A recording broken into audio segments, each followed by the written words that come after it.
Seguimos aqui com as entrevistas e com os convidados dos diferentes painéis do Fórum Esfera, o encontro que ocorre nesta sexta e sábado aqui no Guarujá. E agora nós estamos com duas pessoas bem importantes para o debate do próximo painel que vai acontecer. O senador Eduardo Braga. Senador, obrigada pela gentileza de conversar com a gente. E também Bernardo Api, secretário da Fazenda, que é ali uma dessas cabeças pensantes, né, fantásticas, para a gente poder compreender todo o assunto de reforma tributária. Muito obrigada, secretário. Obrigado pelo convite.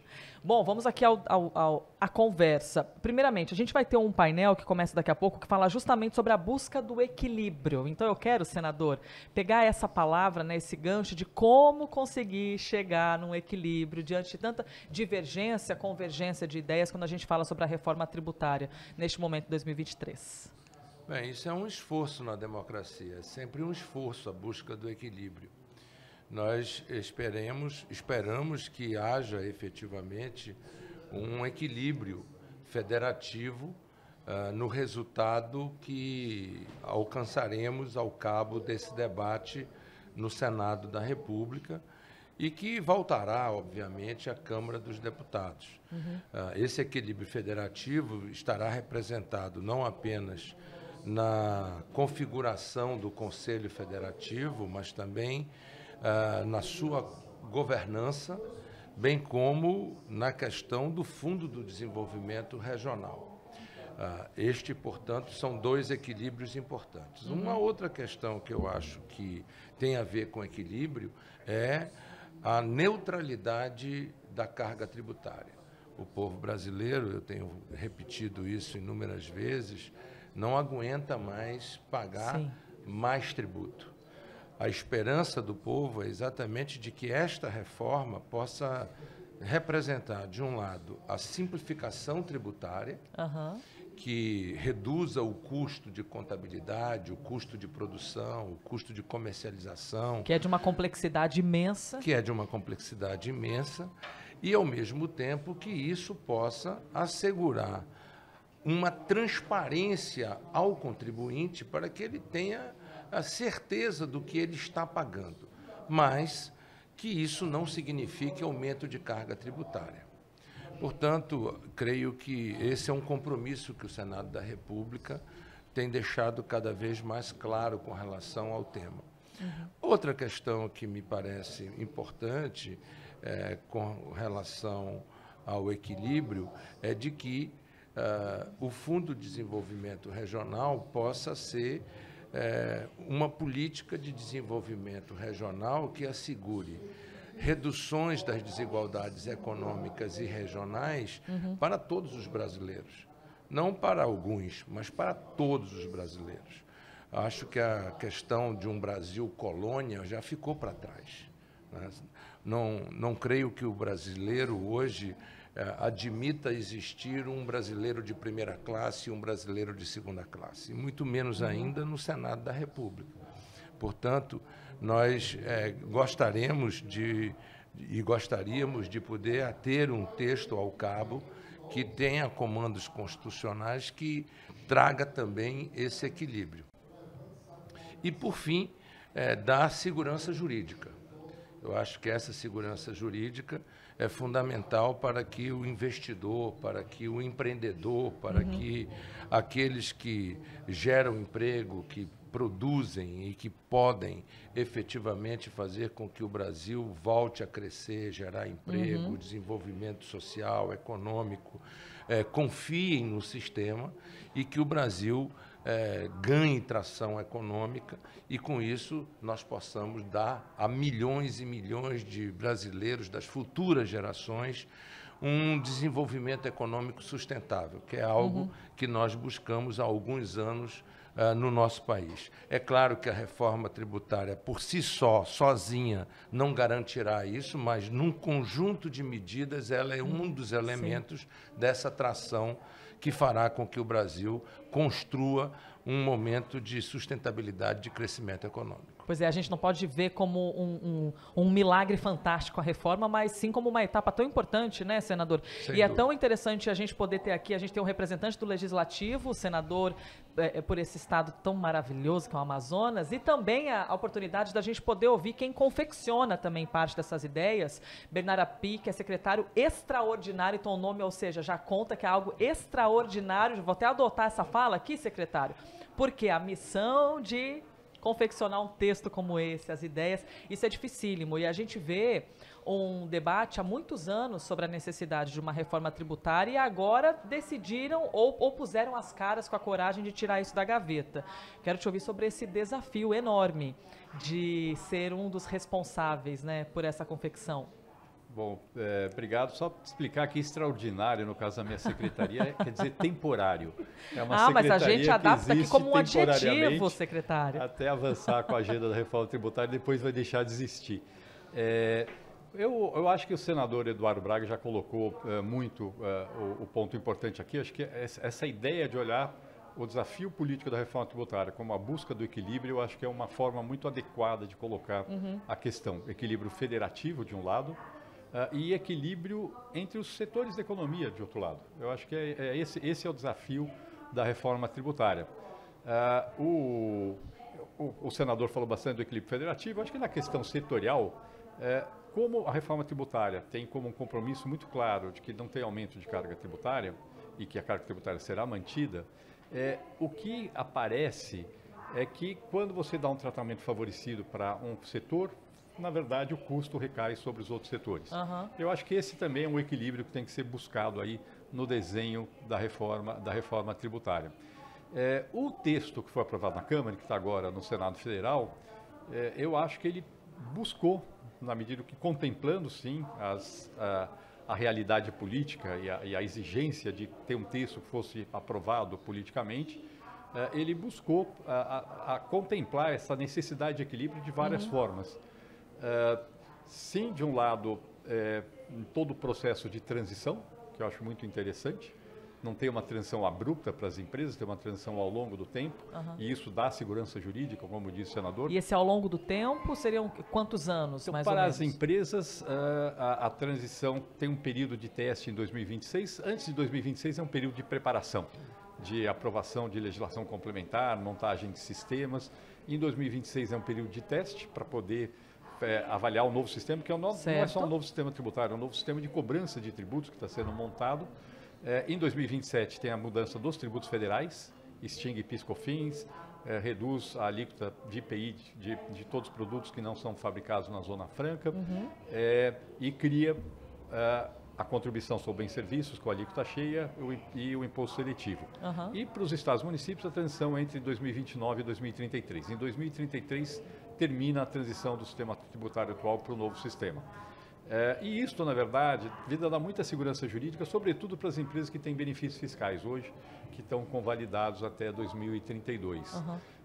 Mas tem uma segunda transição, que é na distribuição da receita para estados e municípios, que também buscou ser uma proposta equilibrada, porque alguns entes da federação aumentam a participação no bolo, alguns reduzem a participação no bolo, e esse efeito foi diluído ao longo de um prazo bastante longo, inclusive com uma trava para limitar a perda de participação no total do bolo, e com esse modelo e mais o impacto positivo da reforma sobre o crescimento, que certamente pode ser maior ainda se tiver uma política mais ampla de desenvolvimento, como disse o senador, a nossa avaliação é que basicamente nenhum ente da federação é prejudicado, todos são beneficiados pela reforma tributária. Eu acho que esse é o desafio, essa busca do equilíbrio, e esse equilíbrio é mais fácil de ser atingido se a gente entender que é um jogo de ganha-ganha e não um jogo de soma zero. Se você olha a reforma tributária como um jogo de soma zero, o que um ganha, o outro perde, e aí politicamente fica muito difícil de fechar a equação.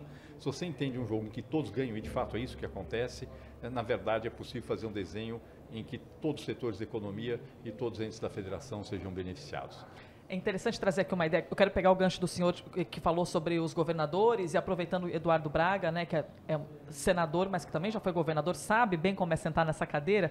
Mas eu estou ouvindo os senhores e lembrando, quando a gente começou a falar de reforma tributária nos jornais, lá na CNN, no jornal que eu apresento, a gente então vai diminuir os impostos, a reforma... Aí não, para lá, Elisa, vamos entender. Não vai reduzir, mas vai organizar. E a gente tentando essa missão de jornalista, tá, mas como que para as pessoas isso vai ser bom? E aí, essa missão nossa diária de explicar, não, mas porque organizando, isso pode melhorar, né?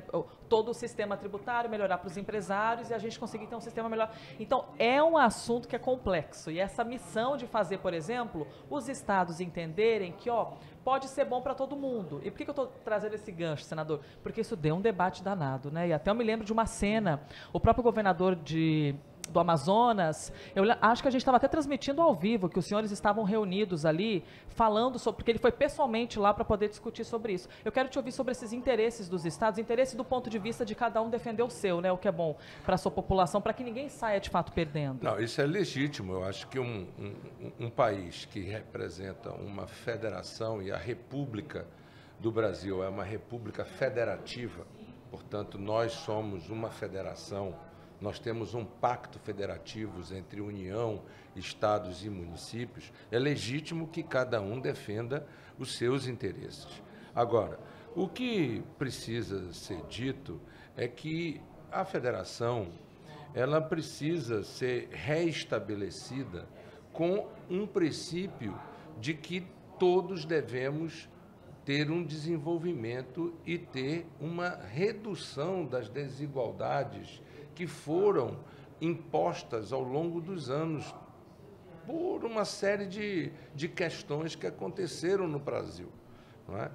Essas desigualdades concentrou indústrias em uma determinada região, levou, lamentavelmente, para outras regiões muita pobreza num determinado momento do país.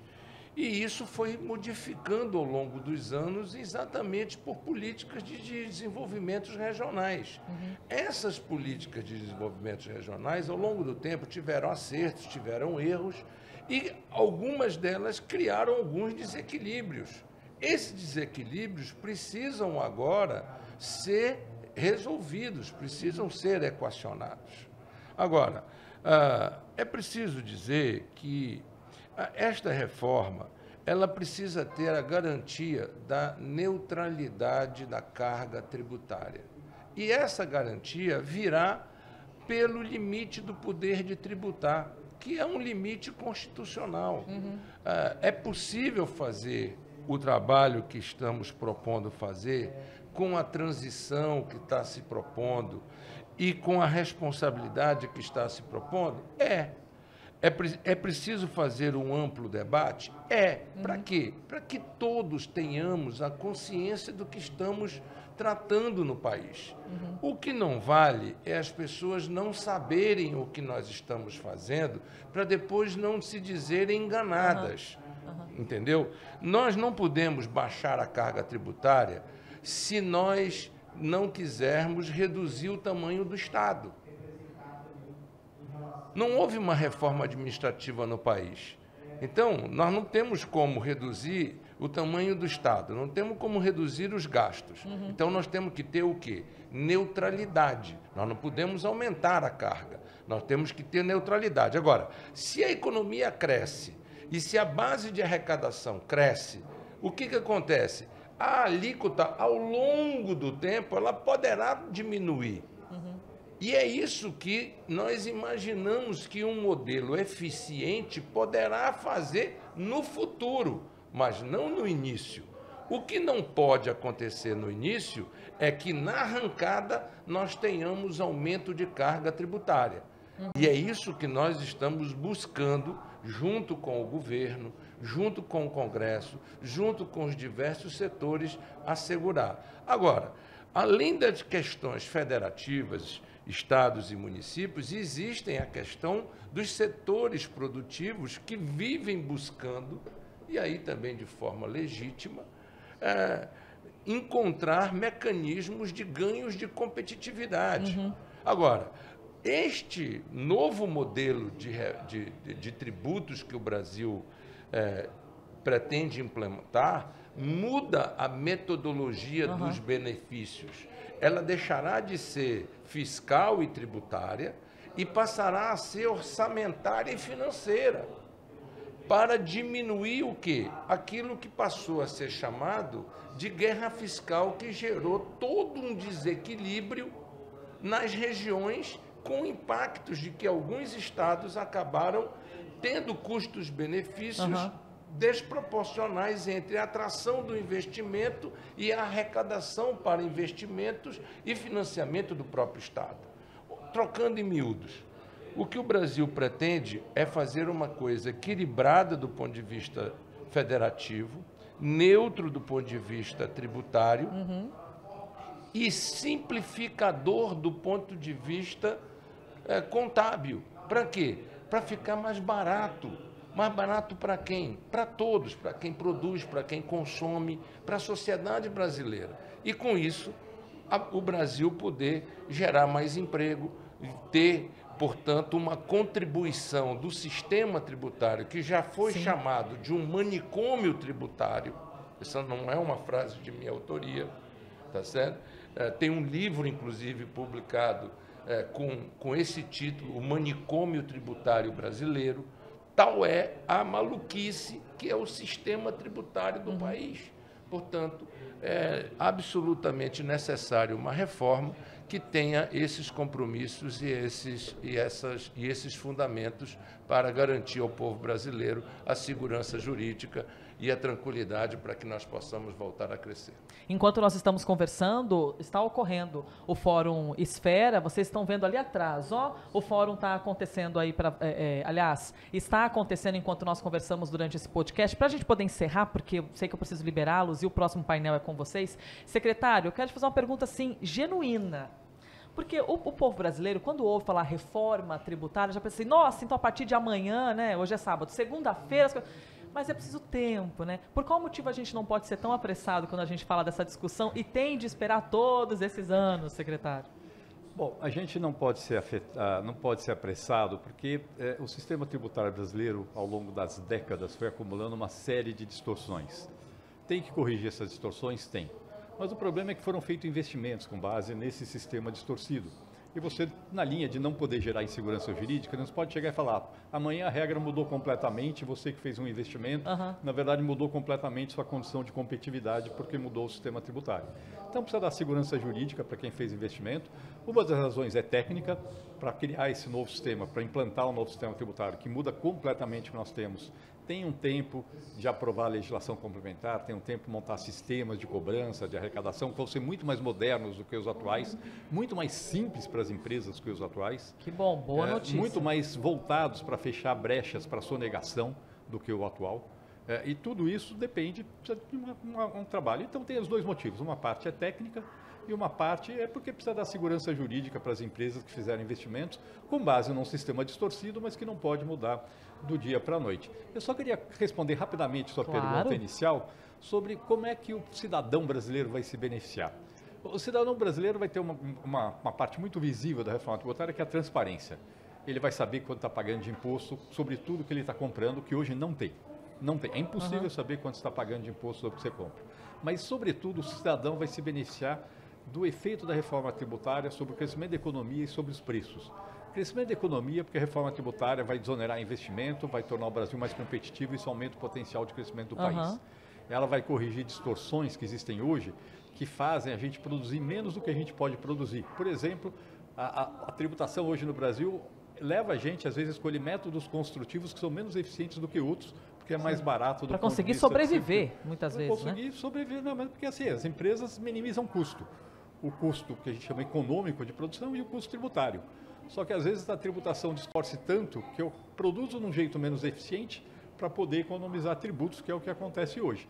E, sobretudo, embora, como disse o senador, no início a reforma tributária mantenha a carga tributária, porque a situação fiscal do país impede de reduzir no curto prazo, para as famílias o efeito da reforma tributária é de redução de preço. Porque hoje ela está pagando o imposto e está pagando a ineficiência do sistema tributário atual. Então, você está pagando imposto e você está pagando centenas de pessoas numa empresa cuidando de burocracia tributária e, na verdade, isso vai reduzir enormemente com a reforma tributária, com a simplificação que ela traz. Então, você vai continuar pagando o imposto no curto prazo, mas vai deixar de pagar por esse custo todo que o sistema tributário tem hoje e que acaba sendo incorporado ao preço daquilo que os brasileiros estão comprando. Então, os brasileiros vão sentir, sim, o efeito da reforma tributária de forma mais aparente, a transparência e de forma talvez um pouco mais implícita uma melhoria da qualidade de vida que certamente virá com a reforma tributária. Fantástico. Bernardo Api, secretário extraordinário da reforma tributária, senador Eduardo Braga. Obrigada pela gentileza. Muito bom a gente poder... Porque o assunto é complexo, né? Quem entende das questões tributárias, essas pessoas são gênias e a gente tentando aqui entender tudo isso, viu, secretário? Obrigada pela gentileza. Mas eu posso te dizer uma coisa, é complexa quando a gente quer complicar. Mas para o seu Antônio, para a dona Maria, para o seu João, é simples quando ela chegar no supermercado e o feijão estiver mais barato. Totalmente. Se o arroz estiver mais barato. Geladeira cheia. Se a geladeira estiver cheia. Agora, vai ficar mais complexa se quando houver a reforma tributária, o feijão estiver mais caro, se o arroz estiver mais caro aí e a geladeira estiver vazia. E aí algo de errado estará sendo questionado. Portanto, o nosso compromisso é garantir exatamente que todo o esforço seja no sentido de que a dona Maria e o seu João possam ter o resultado do esforço dessa reforma tributária de forma clara.